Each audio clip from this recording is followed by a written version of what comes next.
بسم الله الرحمن الرحيم اللهم صل على سيدنا محمد وعلى اله وصحبه وسلم ولا الله قيمها له waxa aan maanta rabaa in aan idin tuso si loo download gareeyo GNS3ga loona install gareeyo loona maaragtay iyo sida uu shaqeeyo sida loogu upload gareeyo iOS-yada si aad network-gaaga CCNA-da iyo CCNP-da iyo CCIE-daba oo ku anfaco okay marka waxaan tagayaa GNS3.com website-ku waa kaas kadib waxaad leedahay free download baad leedahay meesha green ka taabanaysa ama riixaysa kadib waxaad download garaysanaysaa hadaad Windows isticmaalaysidna kan ugu sareeya version kan ugu dambeeyana waa 2.2.33.1 marka aad isticmaalaysidna kan aad download garaysanaysaa labaad Linux-na ka saddexaad okay aniga hore ayaan u download garaystay marka uma baahni kan because waqti yar ayuu qaadanayaa kan ma aha VMware-kiisa waqti qaadanaya marka aad VMware inaad ku xidhaa rabtidna ka hoose halka hoose ayaa taabanaysa click siinaysa VMware-kii waa kan haddii aad virtual box isticmaalaysana kan ayaa download garaysanaysa haddaad workstation VMware workstation ama Fusion aad isticmaalaysidna kan ayaa download garaysanaysa linkiga labaad workstation waxaa isticmaala Windows-ka Fusion kana waxaa isticmaala MacBook ama Apple ayaa isticmaala EXI-ga oo VMware-ka EXI la yiraahdo software-ka wuxuu isticmaalaa kan ayaa soo download garaysanaysaa waxa weeyaan GNS3 VM waxaan oo dhan laakiin versionada yani software-radu kala support gareeyalkan laga tusay halkan waa Microsoft waxay leedahay waxa la yiraahdo Hyper-V waxa soo download garaysanaysaa kan okay so now Allahumma salli ala sayyidina Muhammad I don't need all of this because I want to say also download garaysto so waxaan tagayaa window download-keygii kana waan iska gaabinayaa download-keygu wuxuu ahaa VMware marka VMware-keygu waa kan oo magaraysa VMware GNS VMware-kii aan idin tusayay workstation-ka kusoo download garaystay iyo VMware-keygii kale caadiga ah maxaa la yiraahdaa GNS3-geygii kale oo kan ah so laba click baan siinayaa okay baan leeyahay kuwan waa iska xidhi okay waan horta isaga aan install gareynayaa intaan GNS VM-ka install gareeyaa next aan ku leeyahay marka waan iska sugaynaa isaga ayaa dhamaystiraya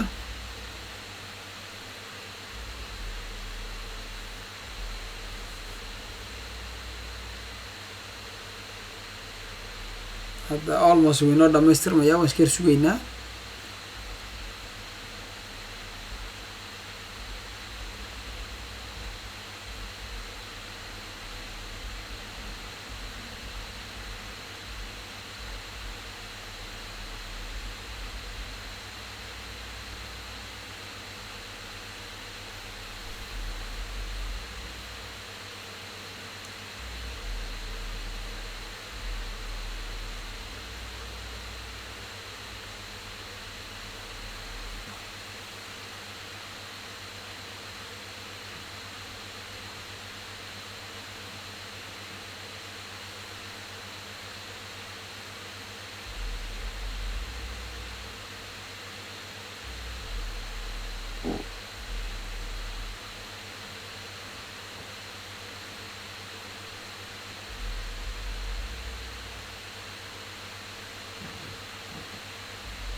waxaan gogoynaya male waan iska sugaynaa intuu dhamaystirmayo waa ka uu dhamaystirmay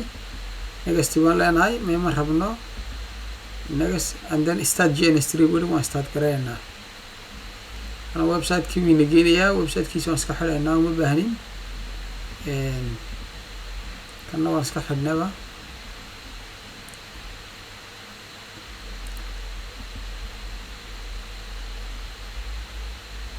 isagaan iska sugaynaa intuu soo kacayo waa kan marka wuxuu ku leeyahay mataqaanaa run appliances in a virtual machine oo appliances inaan soo download gareyno naga raba oo for free ku sheegayo oo saxa iyo run appliances on my local computer oo magaraysa local computer-keena aan ku run gareyno magaraysa appliances kale iyo run appliances on the remote server marka ta saddexaad option-ka saddexaad ma baahin kan aan u baahanahay okay aan odhanayaa okay aan leenahay connection waxaan sameynayaa maad aragtay okay kan marka saan iska xidhaba waaba iska dhaafay warkiisa okay markaan halkaa joogno oo isaa inoogu install garaysmo waxaan tegaynaa VMware-keenaan furanaynaa markaan VMware-ka furto waxaan leeyahay file waxaan leeyahay open filekii baan kusoo furayaa download-ka yaallay download-kaygii baan tegayaa filekaygii GNS3 workstation-kii waa kanaan ku open ku leh marka waxaan leeyahay import hay soo import gareeyo oo virtual machine-ka hay keeno sa la iskugu xidhana waa ina tusayaa markaasaan soo download gareyn doonaa appliance-yada iyo wixii kale aan u baahanahay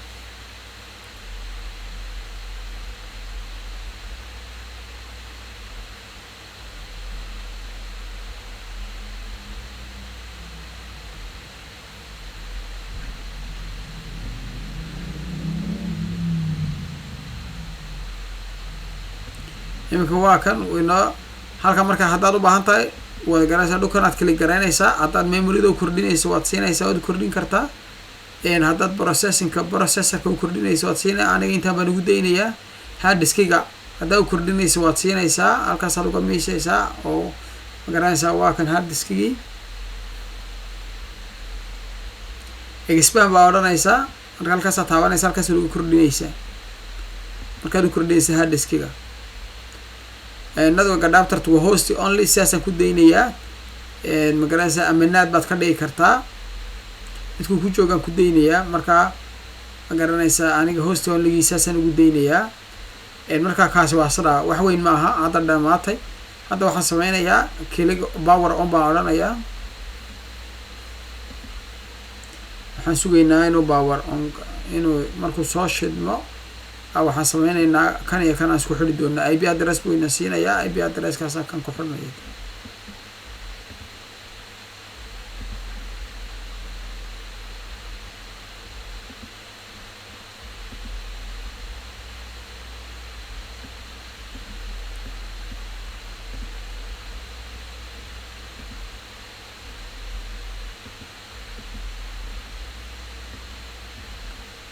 okay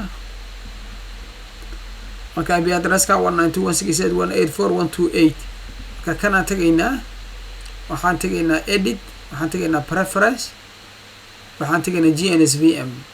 halkan ayaan ka dooranaynaa ma garanaysaa VM waa ka enable GNS3 VM halkaasaan click siinaynaa apply baan odhanaynaa haddana serverhan tegaynaa GNS3 server halkan local hostiga aan ka bedelaynaa waxaan dooranaynaa 1841 because kani wuxuu ina siiyey 192.168.184.128 so halkan markan host bindingka hoos aan click aan siino aan isaa click u siino kana usoo sareeya marka ka ugu sareeya waa isagii waa yani misalan waa isku subnet waa 192.168.184.1 so apply aan leenahay marka IP address kasta ku siiyo waxaad ku eegaysaa kan iyo waxaad ku eegaysaa kan oo halkan kaaga muuqda marka okay apply aan nidhi yar ma iska sugaynaa waa kan uu damiyay dibna uu soo shidaya ninka automatic buu damiyay wuxuu leeyahay broker stream remote okay kuma xidhmi kara ayuu leeyahay marka way bedelaan way cusub way casriyeeyaan waan fiirinayna waa ka ku xidhmay hadda maaragtay waa isde uu ku xidhmay hadda waa ku xidhan yahay waan fiirinaynaa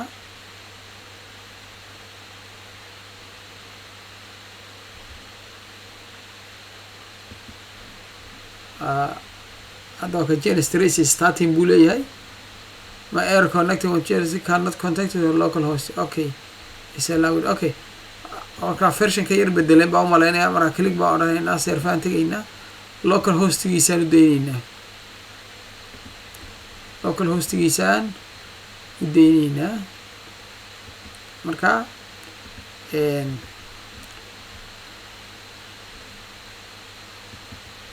marka GNS3 ga ayaan baktiynaynaa haddana dib ayaan usoo shidaynaa GNS3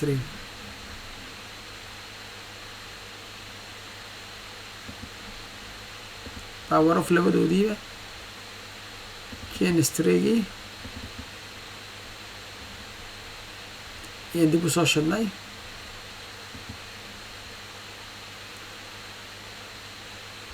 wuxuu leeyahay GNS3 kala already meesha yaala laakiin waa kan waa inuu isa soo shida waa kan soo shiday GNS3gii ku xidhmay isaga markaan GNS3gii nishadnay GNS3gii waa kan noo shidnay marka kan waxaa odhanaysaa waad keer sugaysaa ama inter baa odhanaysaa simbar saasay ba iskugu xidhan yihiinba automatic ay isku heleen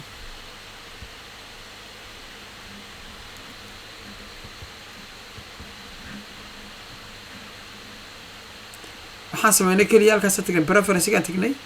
waxaan nidhi ma aragtaa serfahan tagnay serfihii local hostigaan u daynay marka hore waxaan ku xidhnay IP addresska marka update lagu sameeyay dadkeed baa local hostiga loogu daayay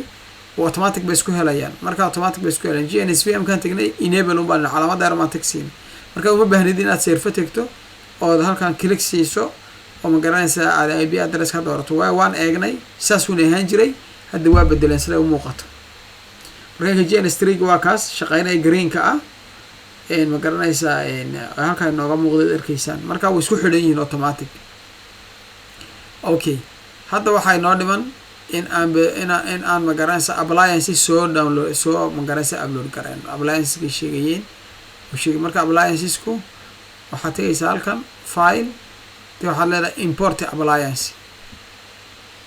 marka inagu already waan soo download gareystay laakiin haddaad u baahan tahay halkan aan kaa tusay appliance halka laga helo waxaad tagaysaa gns3.com waxaad tagaysaa moogta marketplace kaasaad click siinaysaa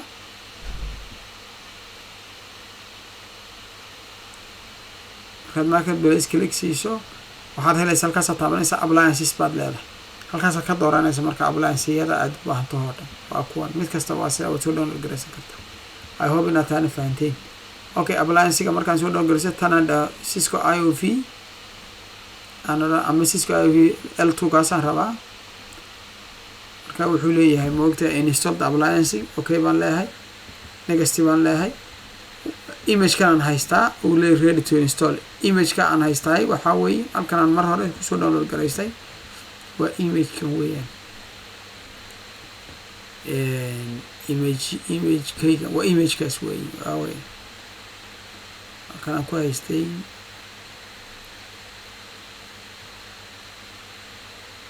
okay waxa weeye waa image waa image ka Cisco ayo ma kan waa appliance file kiisi aan soo download gareeyay imika image ka halkan dhigay meesha aan dhigay baan raadinayaa okay haddana ka aan markaan tagay si ii kaadi desktopkaygiina waan ka raadin basically meelahan uu igu jiray laakiin ma arkayo imika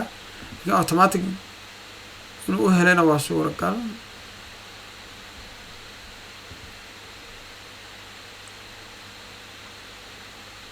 okay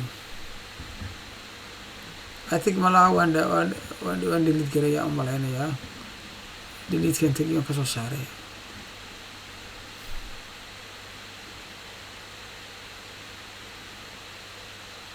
I'm so sorry guys halkan ii yaalaan waa kuwanba image-yada haystaa waa kuwan halkan ii yaalaan waxaan kusoo laabanaynaa sheekadii ma garatay waxaan odhanayaa file waxaan tegaynaa import appliances applianceyada downloadka igu jireen oo waa kuwan marka L2 kaasaan soo download garaysanaya waa image oo viral ah oo layer 2 ah waa markaas install kaasa recommended uu leeyahay install appliance on GNSVM okay aan leeyahay clean next baan leeyahay kana marka ready marka kan aad arkaysana 5.2 ka waxa weeye waa kan waa 2017 0321 2017 03 ka maaragtay weeyaan marka kaasaan leeyahay next baan leeyahay automatic buu soo qabsaday install garanaysaa yes I finish waa ka your appliance has been installed and the template of Cisco iOS L2 has been successfully created mid kale ayaan soo download garaynaya haddana appliance import appliance waxaan soo download garaynaya ka iOS V-ga kan waa layer 2 kana waa iOS V oo layer 2 ma aha open baan leeyahay kan inuu haysteen kale mooyaan click baan odhanayaa next atano helay marka kan I don't think in uu download waa kama download ma because waxa way sax ma aha okay mid saddexaad aan isku dayayaa oo Cisco ASA ya marka ASA waa firewall-kiya marka ma haystaba Cisco firewall bal waxaan fiirinayaa inaan halkan ku haysto ma haysto marka hal xabaan ku soo download gareeyay marka oo ma garanaysaa L2 ah oo marka halkan taabano imika in ay soo saartaa wata halka taab agartay waa Cisco IOL marka haddana wax kala sameeynaa si aan u soo download gareysano kuwa kale preference kan tagaynaa marka appliance kuwa ma baahano waxaan tagaynaa ma garanaysaa image-yadii caadiga ahaa oo GNS3 lagu isticmaali jiray weligiiba loo dhan jiray magaalada Dynamics preference baan leenahay waxaan soo taabtay anigu soo cesho waxaan soo taabtay edit waxaan taabanaa preference and then waan haystaa magaranaysa iOS routers baan leenahay new baan odhanayaa waxaan odhanayaa run on my local computer halkan isagaa way ii dooray okay baan leeyahay kaas waan haystaa wuxuu iigu jiraa ma garanaysaa in downloadka ayuu iigu jiraa waxa weeyaan waa inaan meelaan ka helaa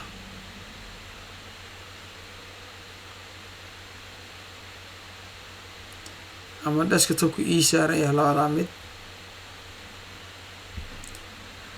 okay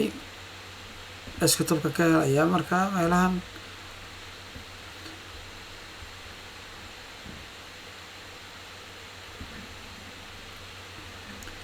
desktopkana ima saaran laakiin meelahan uu ii saaran yahay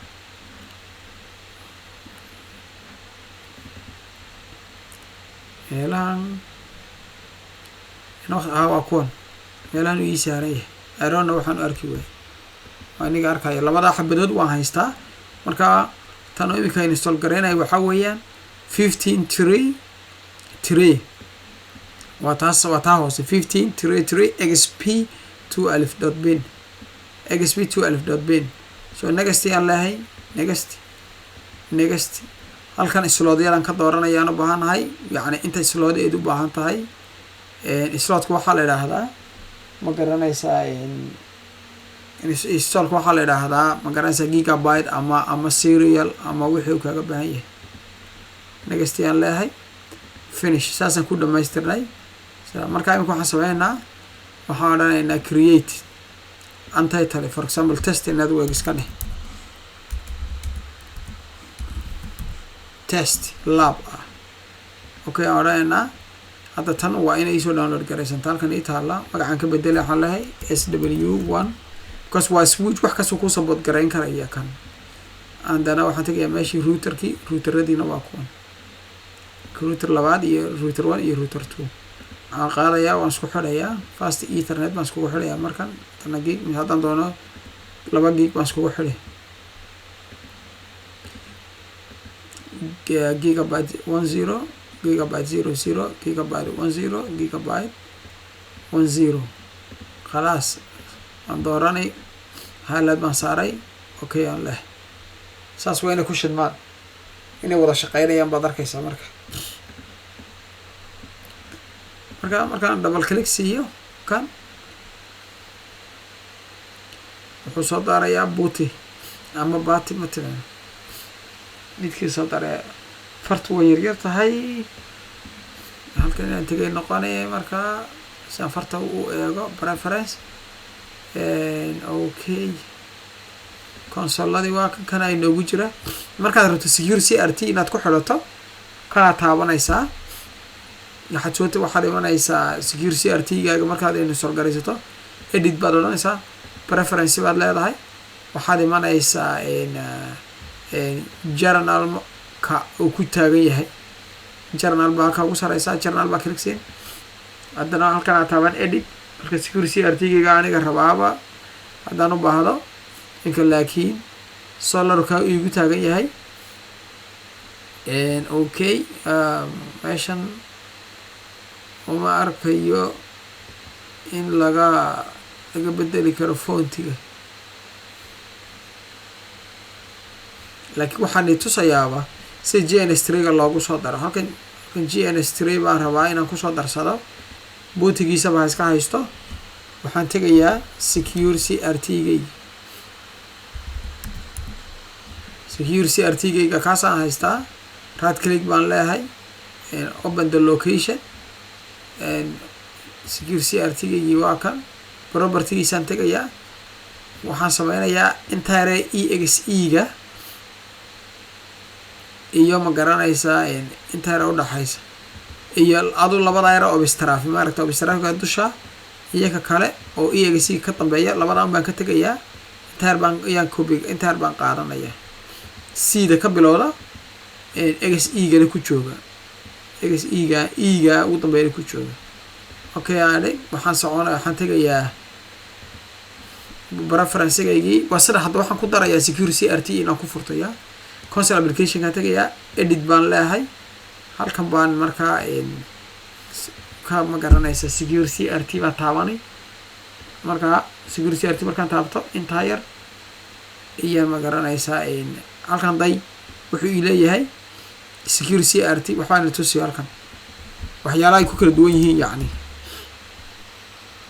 control v anu waa kan soo copy garaysteen meesha ka soo copy garaysteen waxyaalaha u dhaxeeya waa files iyo fandig software secure CRT /secure CRT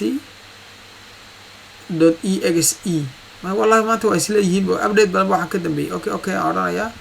okay bal waxaan fiirinaya inuu secure CRT weli iguma furmayo okay kaadi marka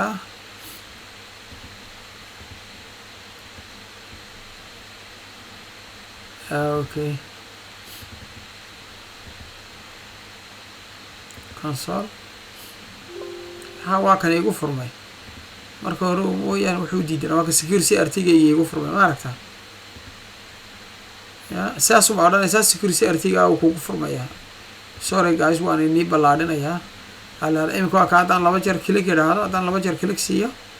ama right click oo console idhaahdo waana secure CRT ga ii furaa waka ma aragtaa oo iga far waaweyn waka show IP interface brief garasa config interface gig 0/0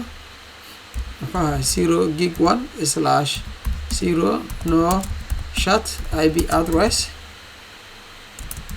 192 tusaale ahaan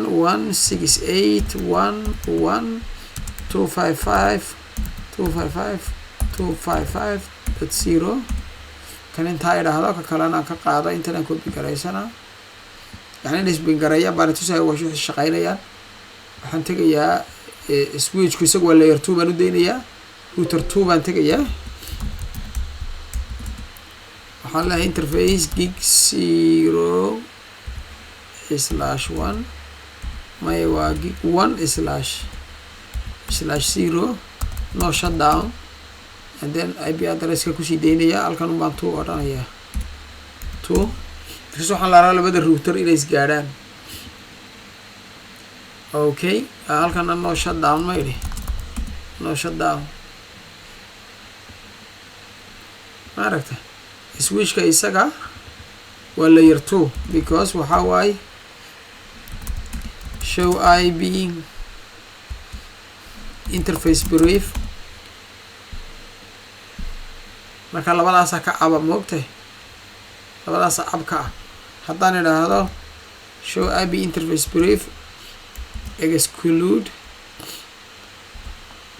show IP interface brief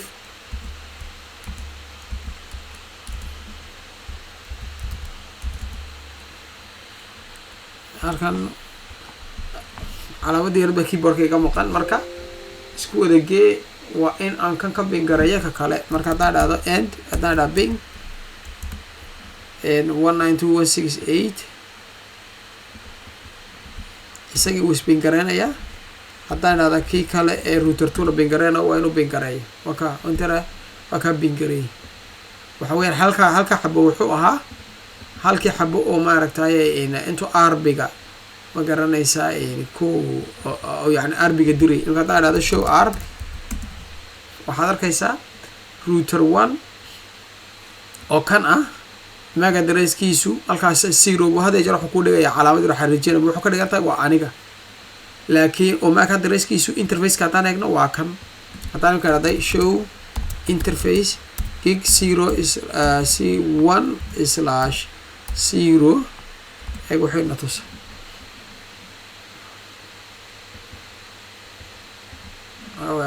halkan aan tegin dhaweyd view the toolbar, view the chat window.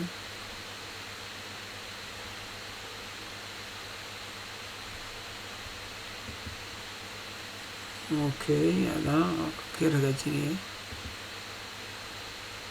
Chat window kamu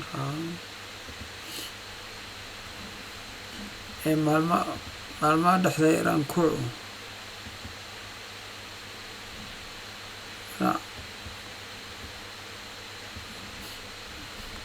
waayo laakiin ujeedadan ka hor waxay tahay ma inaan halkan tego oon ilaado wax muhiim ah ma configure garanayo laakiin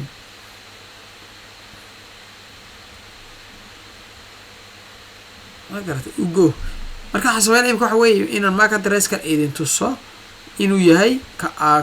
MAC address-kan yahay interface-kan gig 0/0 gig 0 waa kama aragtino gig 1/0 inuu yahay markaan la show marka imika waa kaday wuxuu yahay 001C baa u dambeeyay kan maho kan eeg 001C LE70 ma aragta kan kale haddaan tagno R2 na oon idhaahno show interface gig 1/0 wuxuu na tusayaa inuu yahay I1C80 001C oon halkan kusoo aragnay egg I1C80 001C then as 1C80 001C CA2 iyo magarasa CA2 marka already through the waxa isku barteen arbiga haddaan switch 1 imika aadno ilaa show arb isagana showed arb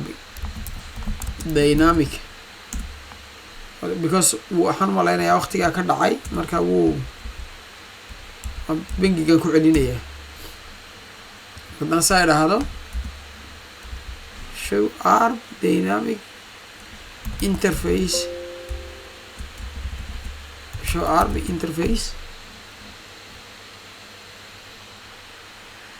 gig okay show arb interface gig 0/0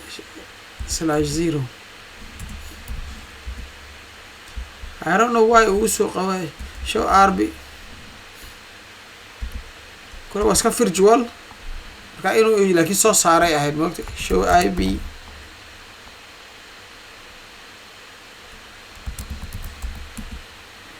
in soo saaray ahayd anyways muhiimadda waxa weeyaan waa install gareynay